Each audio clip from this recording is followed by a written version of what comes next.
آج ہم جہاں کھڑے ہیں الحمدللہ سپر پاور ہیں، ایٹمک ہم پاور ہیں. دنیا میں 7ویں اور اسلامی ممالک میں پہلی ایٹمی پاور ہیں. ہم ایک ایمرجنگ اکانومی ہیں.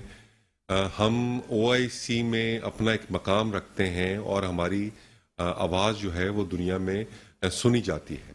آپ دیکھیے کہ ان حالات کے باوجود جس میں دنیا ریسیشن کی طرف جا رہی ہے اور لوگ جو ہے وہ دہائیاں دے رہے ہیں، سری لنکا کے آپ حالات دیکھ لیں، بنگلہ دیش کے اس وقت آپ حالات دیکھ لیں، ان تکلیفوں کے باوجود پاکستان پہ جو اللہ کا خاص کرم رہا اور ہم اس نہج پہ نہیں گئے، اور الحمدللہ اللہ تعالیٰ نے ہمیں ان چیزوں سے محفوظ رکھا اور انشاءاللہ ہمیں آگے بھی محفوظ رکھے گا. انشاءاللہ. جی ہم جس خطے سے ہیں وہاں سے تو رحمت للعالمین کو ٹھنڈی ہوائیں بھی آتی رہی ہیں. الحمدللہ بہت شکریہ فواد بھائی. ہمارے ایک اور مہمان موجود ہیں، میں ان کا تعارف کرا دوں. بزنس کمیونٹی کو لیڈ کرتے ہیں، انڈسٹریلسٹ ہیں، بزنس مین ہیں، جنید الرحمان صاحب. السلام علیکم جنید بھائی، جشن آزادی مبارک آپ کو، بہت بہت مبارک ہو. آپ کے آنے سے پہلے ہم ذکر کر رہے تھے پاکستان کے حوالے سے، قیام پاکستان سے لے کے آج تک الحمدللہ 75واں سال ہمیں ہونے کو جا رہا ہے. 75 سال کا پاکستان ہو جائے گا. آپ کیونکہ ایک بزنس کمیونٹی سے تعلق رکھتے ہیں، انڈسٹریلسٹ ہیں، تو اس وقت جو پاکستان بنا تھا تو اکانومی بیس ایگریکلچر، ہم نے اس کو ایگریکلچر بیس بنانا تھا، انڈسٹریل بیس بنانا تھا، اور آج ہم کہاں کھڑے ہیں ذرا یہ بھی بتائیے. جی بسم اللہ الرحمن الرحیم. بہت شکریہ، آپ نے اس خاص موقع پہ مجھے موقع دیا، مدعو کیا آپ نے ہمارے ایک 75th اینیورسری پہ. میں بھی بات سن رہا تھا میجر صاحب کی، اور جیسے کہ انہوں نے ذکر کیا کہ جب قیام پاکستان عمل میں آیا تو اس وقت بھی کچھ ایسی چیزیں ہوئیں کہ جو پاکستان کے فیور میں نہیں گئیں. میں تھوڑا سا آپ کو بیک گراؤنڈ دینا چاہوں گا کہ اگر ہم انڈسٹری کے حوالے سے اور صنعتی شعبے کے حوالے سے بات کریں تو جب اس وقت جو ہے ٹوٹل 921 فیکٹریز تھیں ان دونوں ملکوں میں ملا کے جو ہے، جس میں سے پاکستان کے حق میں خالی 34 آئیں آؤٹ آف 921. یہ ہسٹوریکل فیکٹ ہے یہ. اچھا بہرحال وہ کہتے ہیں نا کہ ہمت مردہ مجد خدا. تو اللہ کا شکر ہے کہ بزنس کمیونٹی نے جو ہے ہماری بزنس جو اس وقت سے لے کر آج تک جو ہے وہ کوشش یہی کی کہ پاکستان کو کس طرح مستقل سپورٹ کیا جائے. اس وقت بھی یہی اسپرٹ تھی، اور پاکستان میں آہستہ آہستہ وقتاً انڈسٹریل فیزز سے گزرا. میں بلکہ تھوڑا سا آپ کو اگر بیک گراؤنڈ بھی دوں، جو مختلف تقریباً 8 سے 9 ادوار آئے ہیں، مختلف فیزز جو ہیں انڈسٹریل آپ کہہ لیجیے فیزز جو ہیں جس سے ہم گزرے ہیں آج تک یہاں پہنچے. ہم جو پہلا ہمارا دور تھا وہ 1947 سے اور 58 تک کا دور تھا جو ہے. That was the first phase کہہ لیجیے آپ. اس میں صرف 2 پالیسیاں تھیں انیشیل پاکستان کی، ایک انڈسٹریلائزیشن اور دوسرے پہ فوکس کرنا، اور دوسرا تھا ٹو امپورٹ سبسڈائز، کہ امپورٹ سے جو ہے وہ سبسڈ سے بچا جائے میکسیمم جو ہے. یعنی ڈے 1 سے ہماری پالیسی جو ہے وہ بہترین ڈیزائن کی گئی تھی جو ہے ان 2 بیسکس کے اوپر جو ہے. جو پہلے ظاہر 10 سال تھے ملک کے، وہ اسٹیبلٹی اس میں لگی آنے میں تقریباً 8 پرائم منسٹرز چینج ہوئے ان 10 سالوں میں، مگر بہرحال وہ ایک اسٹیبلٹی کا دور تھا وہ، اور اس میں آہستہ آہستہ بڑے چیلنجز ہوئے مگر فیس کیا الحمدللہ نیشن نے. سیکنڈ جو دور آیا وہ تھا 58 سے لے کے اور 68 تک تقریباً جو ہے. اس میں ایک نئی ہم نے دیکھی ایک فیز دیکھا گیا کہ پرائیویٹائزیشن کی طرف گئے، پرائیویٹائزیشن کی طرف فوکس ہوا، انجینئرنگ کی طرف فوکس ہوا گورنمنٹ کا بھی، انڈسٹری کا بھی جو ہے، اور آپ کہہ لیں انٹرمیڈیٹ انڈسٹری جو ہے اس پہ فوکس ہوا، اس کو ڈیولپ کرنے کے اوپر کافی انڈسٹری اس میں لگی ہے. اور بہتر آپ کہہ لیں کہ پلاننگ کی طرف جو ہے وہ ہم شروع ہوئے. اب کافی ملکوں کے ساتھ ہمارے انٹریکشنز بھی دنیا میں 1960s کی ہم بات کریں. جی میں بات کر رہا ہوں 58 سے 68 تک کی بات جو ہے. پھر اس کے بعد ایک اور فیز آیا، اس میں تھوڑا سا آپ کہہ لیں کہ ٹرینڈ چینج ہوا اور ڈی پرائیویٹائزیشن کی طرف چلے گئے، ہم نیشنلائز کی طرف چلے گئے، چیزیں اور سمت میں چلی گئیں. اس کے اندر PIDC بھی عمل میں آیا جس نے جو ہے پھر ظاہر ہے اس کا بھی کافی رول رہا کافی عرصے جو ہے.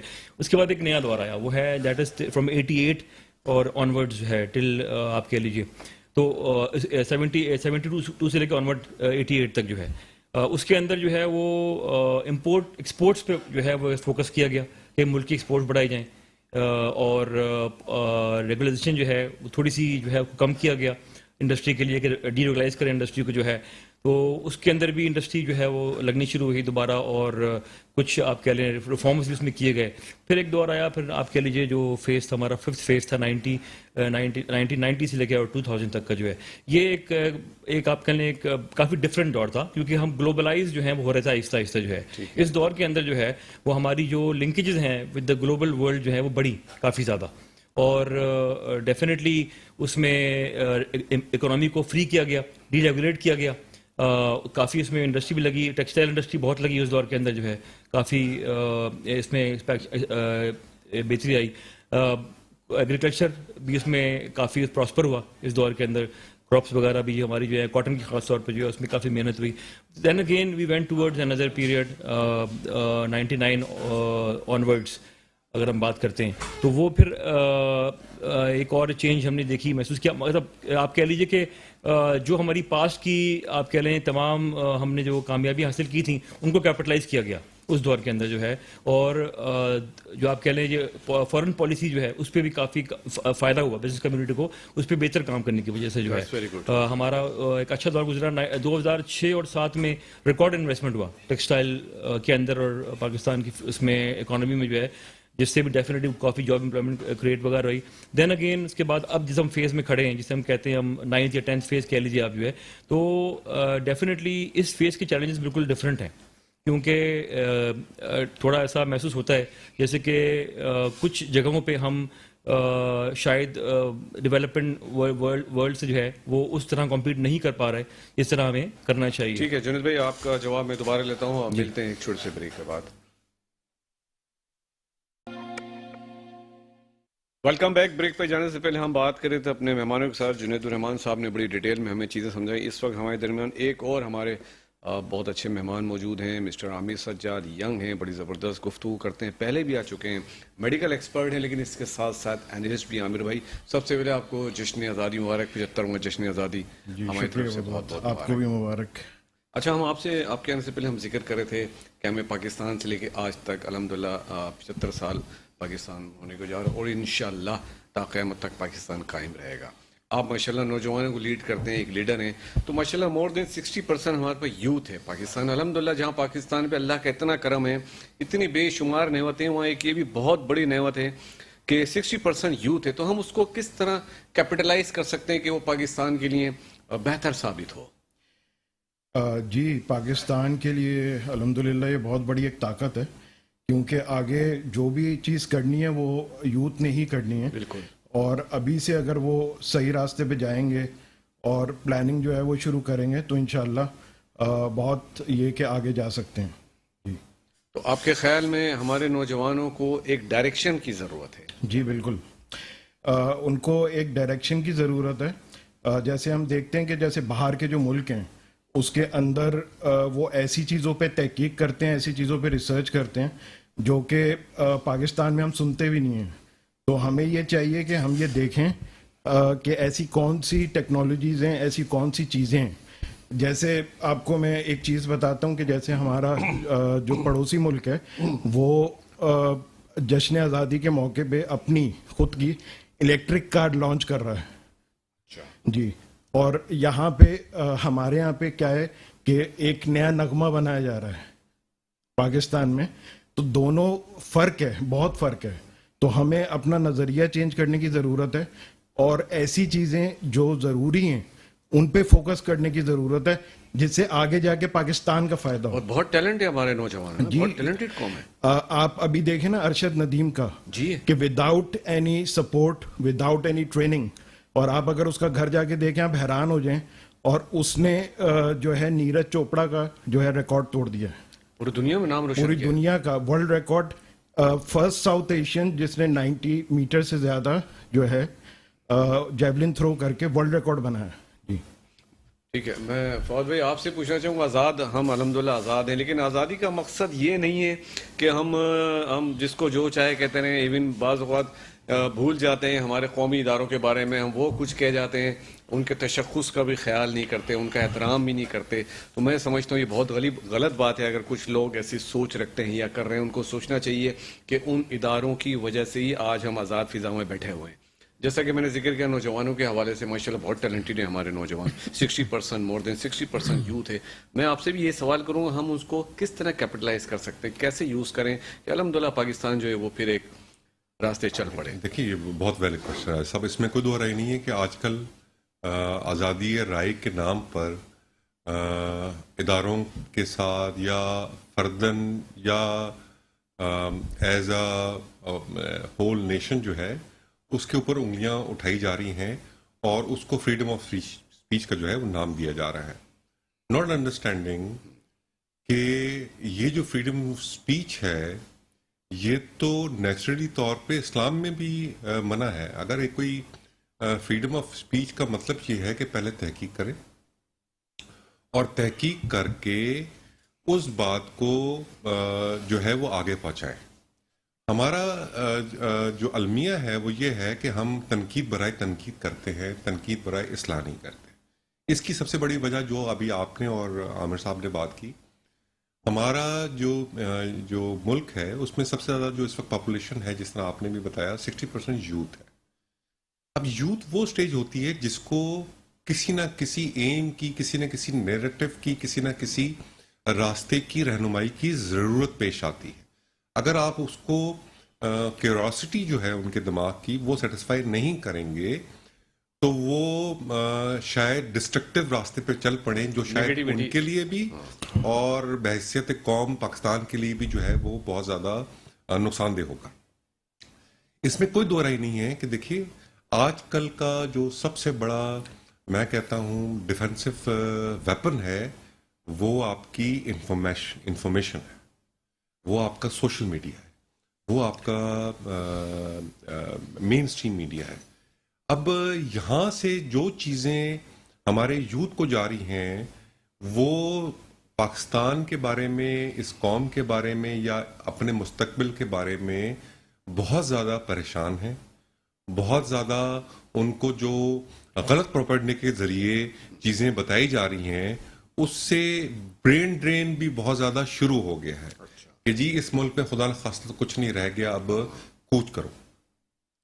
اور اسی وجہ سے جو ہے ایک بالکل منصوبے کے تحت جو ہے وہ چیزیں اس یوتھ کو پہنچائی جا رہی ہیں کہ جس میں جو ہے وہ ہمارے افواج پاکستان ہیں, ہمارے جو اور بھی قومی ادارے ہیں یا ہمارے جو حکومت ہوتی ہے اس کے بارے میں جو ہے وہ نیگیٹیوٹی جو ہے اس کا پرچار کیا جاتا ہے. ایون ہمارے شہداء کے بارے میں بڑا جی, اب آپ دیکھیے کہ پچھلے دنوں میں یہ دنیا میں کہیں مثال نہیں ملتی کہ ایک 3 اسٹار جنرل جو ہے وہ ایک ان ایڈ آف سول پاور, اس کا اپنا کام بھی نہیں ہے, وہ ان ایڈ آف سول پاور جو ہمارا کانسٹیٹیوشن اجازت دیتا ہے کہ آرم فورسز کو کسی بھی ڈیزاسٹر کے لیے مدد کے لیے ان کو بلایا جاتا ہے, اس کو وہ خود لیڈ کر رہے ہیں اور لیڈ کرتے ہوئے اسی عمل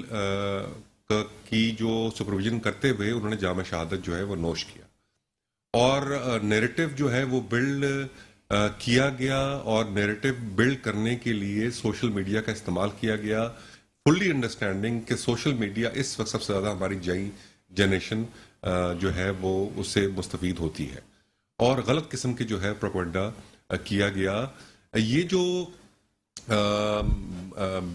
بے اطمینانی ہے یا نیگیٹیوٹی ہے وہ ہماری یوتھ میں اس حد تک آ گئی ہے کہ اب وہ پاکستان میں اپنا مستقبل خدا نخواستہ تاریخ سمجھنے پہ مجبور ہو گئے ہیں. اس میں دیکھیے جس طرح عامر صاحب نے بات کی, ان کو ایک بہت زیادہ اس وقت رہنمائی کی ضرورت ہے, اور رہنمائی کے لیے ہمیں جو جتنے ہمارے انفارمیشن فورمز ہیں ان کا بہت ہی صحیح طریقے سے استعمال کرنا پڑے گا. آپ دیکھیے پچھلے دنوں ٹین ایجرز جو ہیں ان کے بیانات آئے کہ جی میں نے تو جی فلاں کو دیکھ کر یا فلاں سے انسپائر ہو کر میں نے جو ہے بات کر لی اور مجھے تو علم نہیں تھا. تو ہم کس طرف اپنی یوتھ کو لے کر جا رہے ہیں؟ یہ ہمارا مستقبل ہے, پاکستان کا مستقبل ہے. انہی میں سے فورسز میں لوگوں نے آنا ہے, انہی میں سے آئی ٹی میں جی انہی میں حکومت چلانی ہے. اور اگر ان کے ذہن میں یہ چیز ہو گئی کہ خدا نہ خواستہ پاکستان کا کوئی مستقبل جو ہے روشن نہیں ہے تو آپ سوچیں کہ ہم اپنی قوم کو کس ڈگر پہ لے کر جائیں. بہت شکریہ جنید رحمان صاحب. جیسے کہ میجر فواد نے بتایا, پہلے میں آپ کا سوال کا جواب لوں جو آپ نے بڑی ڈیٹیل میں سمجھایا, تو اس میں آخری پیرا رہ گیا تھا, پلیز پہلے وہ بتائیے پھر میں آپ سے سوال پوچھتا ہوں. جی بالکل. میں نے آپ سے جو ذکر کیا کہ پاکستان ایز اے نیشن ہم لوگ انڈسٹریل فیز مختلف فیز سے گزرے, جی جی, اور 1947 سے لے کے مختلف ادوار, جیسے کہ اب جو ہمارا جو آپ کہہ لیجیے 9th یا 10th فیز جسے آپ کہتے ہیں, جس سے ہم گزر رہے ہیں ایک طرح سے 2008 کے بعد شروع ہوا. اس میں مختلف پولیٹیکل فورسز نے گورن کیا اور پالیسیز جو ہیں وہ بتدریج اس میں چینج ہوئیں. دیکھیں ہمیں کسی بھی, اگر آپ دیکھیں کسی بھی ڈیولپنگ کنٹری یا ایسے ملک کو اگر آپ آبزرو کریں تو اس میں ایک چیز آپ کو ان سب چیز میں آپ کو یکساں چیز نظر آئے گی, ایک یکساں نظر آئے گی چیز, وہ یہ کہ ان سب کی پالیسی کنسسٹنٹ تھی. جو نیشنل ایشو ہے, جس ایشو کا تعلق نیشنل نیشن کی ڈیولپمنٹ سے ہے, اس کی اکانومی کی ڈیولپمنٹ سے ہے, وہ ایک نیشنل ایشو ہے. وہ اینی بڈی, کوئی بھی پولیٹیکل فورس آئے یا جائے, دیٹ از پرائیورٹی. تو ہمیں محسوس ہوتا ہے کہ وقت مختلف ادوار میں جو پچھلے 12-13 سال گزرے, 15 سال اب کہہ لیے اپروکسیمیٹلی, اس میں یہ پالیسیز سفر کی. یعنی ایک پالیسی امپلیمنٹ ہوئی, اس کا بھی افیکٹ آنا شروع ہوا, چیزیں بہتر ہونی شروع ہوئیں, پلین ٹیک آف ہونا شروع ہوا, اور پھر واپس پالیسی میں چینج آ گئی, جس کی وجہ سے ہماری ایکسپورٹ جو ہے وہ بتدریج بڑھی اور گری. یعنی ہم ایسا بھی ہوا کہ ہم 2013 میں آلریڈی ہم تقریباً $25 ارب ایکسپورٹ پہ پہنچ چکے تھے, اور واپس جو ہے وہ export due to different reasons جو ہے وہ پالیسی کے تسلسل نہیں رہا, اور واپس $21 بلین پہ آئی, اور پھر ہمیں ریکور کرنے پڑا, اور پھر ہمیں اس میں کئی سال لگ گئے ریکور کر کے. تو آپ دیکھیں کتنا بڑا نیشنل لاس ہے یہ, کہ جب ہم ایک ٹارگٹ اچیو کر چکے ہیں تو اس کے بعد تو ڈیفینیٹلی ہمیں موو فارورڈ کرنا چاہیے. اب اس ہمارے جو 2022 کلوز ہوا ہے, اس میں جو نیشنل ایکسپورٹ ہے ہماری وہ تقریباً $29 بلین ہے جو ہم نے اچیو کی, which is also historic. Going forward اب پھر دوبارہ پالیسی میں ہمیں تبدیلی نظر آ رہی ہے. تو نیکسٹ ایئر کا جو ٹارگٹ ہے, مجھے 2023 کا جو ٹارگٹ ہے جو ایکسپورٹ کا رکھا گیا ہے, وہ تقریباً کوئی $34 بلین ہے.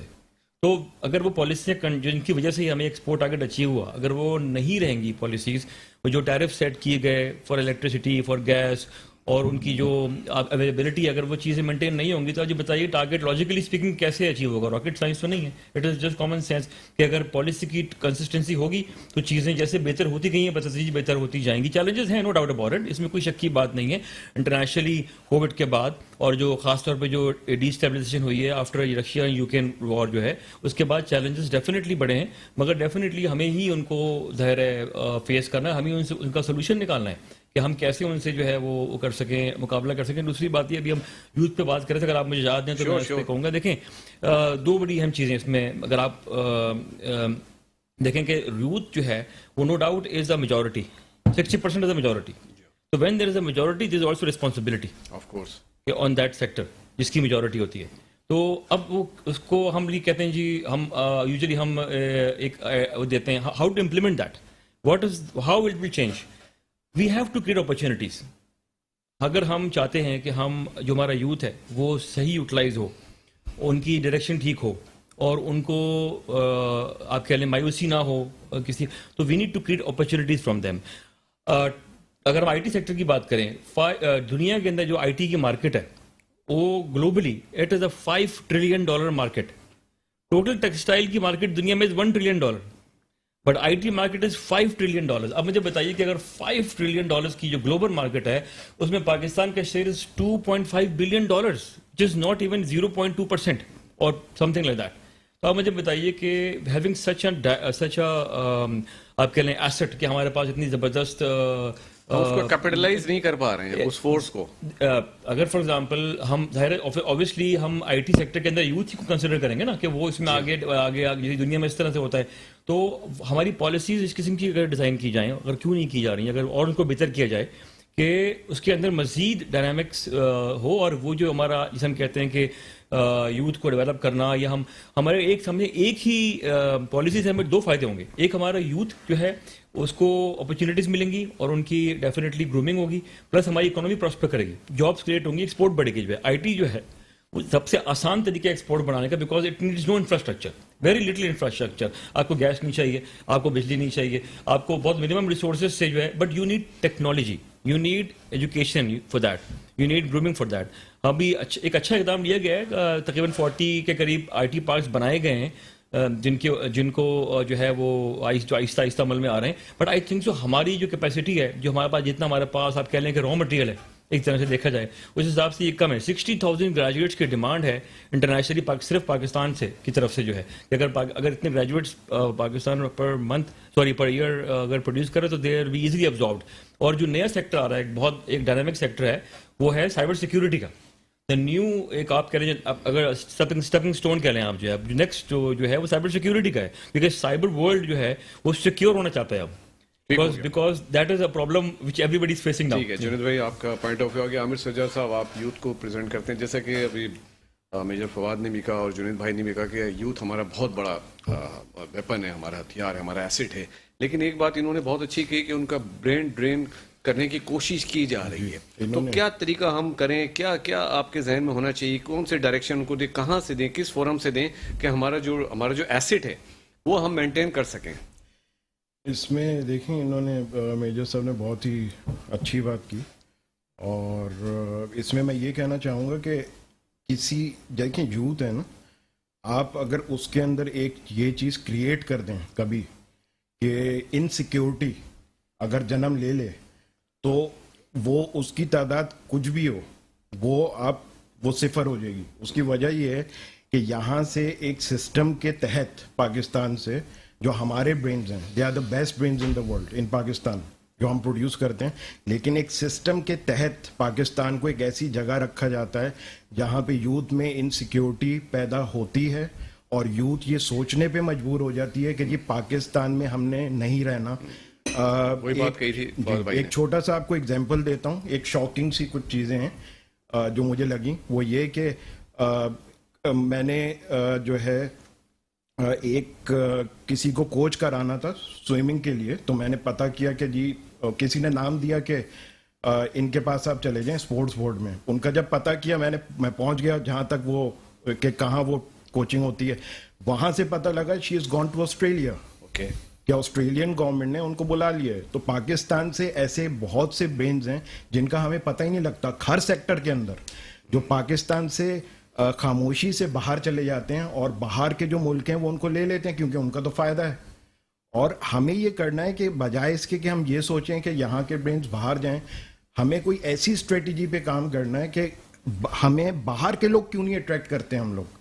مطلب ہم یہ کیوں سوچتے ہیں کہ ہم باہر چلے جائیں, ہم پاکستان کو ایسا ملک کیوں نہیں بناتے کہ جو باہر کے لوگ ہیں وہ یہ سوچنے پہ مجبور ہوں کہ یہاں ایسی, دیکھیں اس کے لیے کیا پیدا کرنا پڑے گا, اپرچونٹیز. کہ اپرچونٹی کسی کو نظر آتی ہے تو کوئی جاتا ہے نا, اگر کسی کو کوئی اپرچونٹی نظر نہیں آئے گی تو کوئی نہیں جائے گا. تو یہ بہت امپورٹنٹ چیز ہے کہ اس سسٹم کو جس کے ذریعے ہمارے پاکستانی برین باہر جاتے ہیں, اس کو روکا جائے.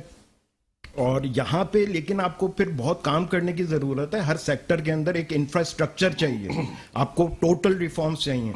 دیکھیں آج کل جو ہمارے ملک کے حالات ہیں, انفارچونیٹلی میں تو ایک سیدھی سی بات کہوں گا کہ جو آپس کی لڑائی ہوتی ہے نا, سارے ایک ہیں, سیدھی بات ہے, سب ہیں تو پاکستانی. آپس کی لڑائی میں فائدہ ہمیشہ تیسرا کوئی باہر کی قوت اٹھاتی ہے, اور یہ بہت گہری بات کر رہا ہوں میں. تو ہمیں یہ سوچنا چاہیے کہ پاکستان کو کون نیچے لے کے جا رہا ہے, پاکستان کے کون سے ایسے لوگ ہیں جو سمجھتے ہیں کہ اسے اوپر نہیں جانا چاہیے, اس کے اندر افراتفری کا ایک ماحول رہے. میں نے جب سے انفارچونیٹلی آنکھ کھولی ہے, میں یہی مسئلے دیکھ رہا ہوں کہ جی پانی نہیں ہے اور سڑکیں ٹوٹی ہوئی ہیں. مطلب ہے کہ اگر اتنے سالوں تک اگر میں یہی دیکھ رہا ہوں تو اس کا مطلب ہے کہیں تو کوئی پرابلم ہے. اور وہ پرابلم ہے کیا, کہ اس کا مطلب ہے کہ اس کو چیز کو کوئی صحیح کرنا ہی نہیں چاہتا. مطلب ہے کہ جو بیٹھا ہوا ہے وہ بھی نہیں صحیح کرنا چاہتا, اور وہ جان بوجھ کے یہ کرتے ہیں. اور وہ اس لیے کرتے ہیں کہ وہ یہی چاہتے ہیں کہ پاکستان سے برین ڈرین ہوتا رہے. ایک سسٹم جو بنا ہوا ہے, کسی نے دیا ہوا ہے, وہ چلتا رہے, اس کو کوئی توڑے نہیں. اور جو کوئی توڑنے کی کوشش کرتا ہے تو اس کے ساتھ وہی ہوتا ہے جو سب دیکھ ہی رہے ہیں. تو چینج